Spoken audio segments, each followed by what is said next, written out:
Because there's been so much talk about Amazon employees and their safety, the US Labor Department actually stepped in. Amazon has been accused by the federal safety regulators of failing to keep warehouse workers safe, no surprise, from workplace hazards. It looks like a lot of this actually stems from workers lifting packages that are dangerous for them. This is after inspecting 3 warehouses, one in Florida, one in Illinois, and another in New York. Why do I have a feeling that the Florida warehouse would be such a shit show? There'd be like an alligator in there. Well, I mean, excuse my language, but truly, I mean, it would probably be swampy.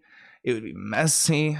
And you know, I love Florida. I'm a big fan of Florida, but I can acknowledge that it's probably a hot mess. One problem Amazon has is, yeah, you can go and fire people and get rid of them and treat them like trash, but people are people and they have voices. I came across one TikTok where this person, their hours were cut by a ton, but Amazon was in desperation. They came and dropped off a truck to this employee who agreed to work, and it was an absolute mess. I don't know how deliveries work, but like the boxes being thrown in there and such, I can't imagine having to sift through all that. One employee, Jennifer Bates, said, "We have to keep up with the pace. My workday feels like a 9-hour intense workout every day, and they track our every move. That would give me so much anxiety. Cameras just watching me at all times." And the thing is, there are so many injuries that happen at these warehouses that Amazon doesn't want to take accountability for them. So if someone gets hurt, they don't want an EMT to arrive there. They want to send them off site so there's no press. They didn't let us call for ambulances for months, maybe years even, because they didn't want it to be nationalised and in the press that there was ambulances turned up.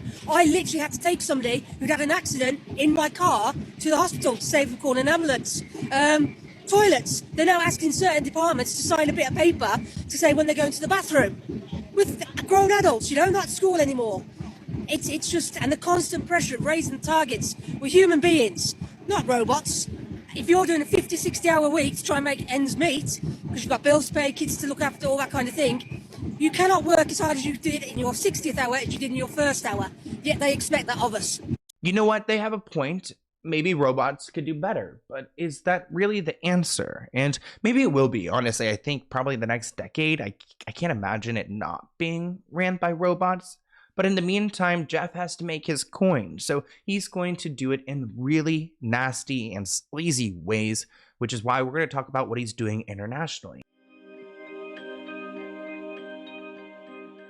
The headline reads, "Revealed, Amazon linked to trafficking workers in Saudi Arabia." This guy, Momchai, wanted to go home to his mom and his brother in the pastures of Nepal in the southern plains. He felt like a prisoner, he says, in a roach-infested bunkhouse in Saudi Arabia, out of work, hungry, and deep in debt. The 23-year-old came to the Saudi capital in 2021 to work for one of the world's biggest companies, Amazon. And I'm sure Momchai was super excited to go there because he's like, yay, an opportunity. I'm not doing well. I want to take care of my family. Let's get into it. Seriously. But no, actually, no, let's not get into it, because instead of his dream job, he says he found low pay and misery. Amazon managers berated him, he says, for being too slow as he hustled across a vast 2-story warehouse, grabbing iPhones and other items ordered by customers across the Arabian Peninsula. Then in May 2022, he said that he and many of his coworkers were abruptly let go from their jobs. They were 2,400 miles away from home with no wages and little food. He claims he pled with the labor company that held their employment contracts and had placed them in what amounted to a temporary position at Amazon. Essentially, the firm gave him no outing. He could stay in that place for him that was like hell, or he could push his family back in Nepal deeper into destitution by paying a $1,300 exit fee, a penalty for leaving before his contract was done. He said, "I told them either kill us or send us home, but don't give us so much pain." Can you imagine like all of this for an iPhone on Amazon?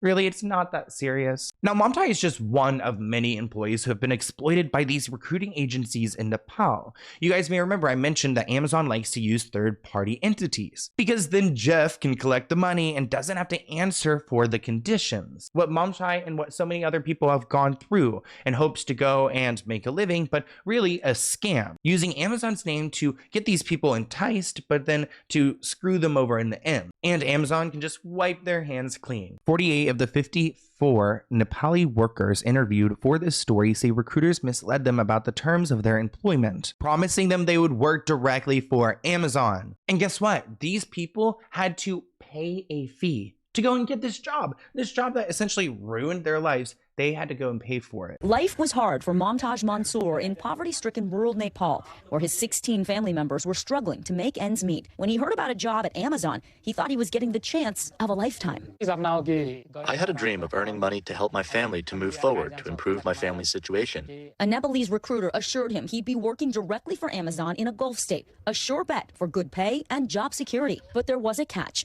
To secure the position, he had to pay the recruiter more than $2,000, an astronomical sum for his family. Still, the chance for an Amazon job was too good to pass up. Now, of course, the workers say they were paid a fraction of what the direct hires for Amazon's Saudi warehouses earn. So the people who were outsourced were barely paid, essentially because these labor firms that Amazon was excited to do work with was taking most of the money. Amazon did acknowledge that some workers at their facilities have been mistreated. They said, "We are deeply concerned that some of our contract workers in Saudi Arabia were not treated with the standards we set forth. We appreciate their willingness to come forward and report their experience." Now, Amazon said it would make sure the workers who paid these recruiting fees would get their money back, but that's what Amazon's saying. Do you believe them after this episode? I don't know. But Saudi Arabia isn't the only country or facility that is going through this. There are so many people, including people who are actually fearful to come forward because of retaliation. It's giving like Diddy vibes, and we're talking about Jeff Bezos. The thing about these workers too, they're kind of like recruited from their villages, their towns, their cities that they come from, and they're brought here,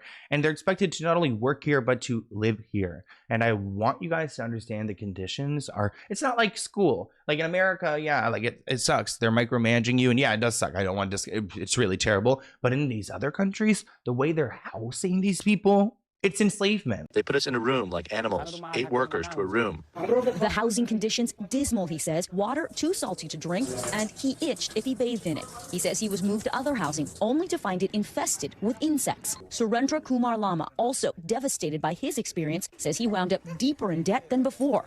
All my dreams have been shattered. I had to pay off the loans. How could I save money? Nepalese journalist Pramod Acharya spoke with about 20 workers who were still in Saudi Arabia working for Amazon. The workers seem very scared to talk. They all describe their situation and position as helpless there.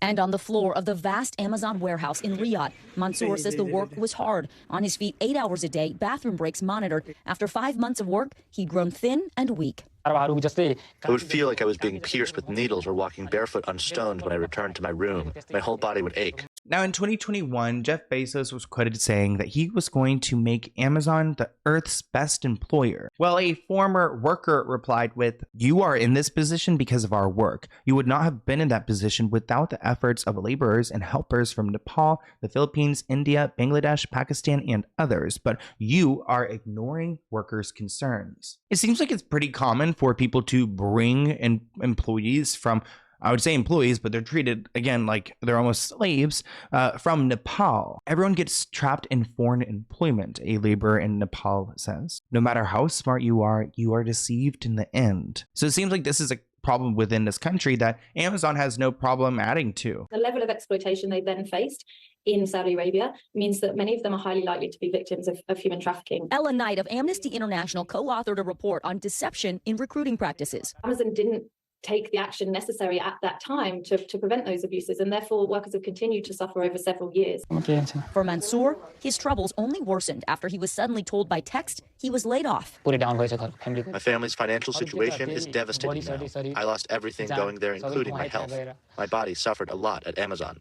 Now back in Nepal, Mansoor, filled with regret and debt, feels he needs to look abroad for other opportunities, hoping he doesn't get caught in the same cycle once again. So in a time where we're talking more and more about trafficking and the implications of this and the people involved, are we going to start talking about the companies?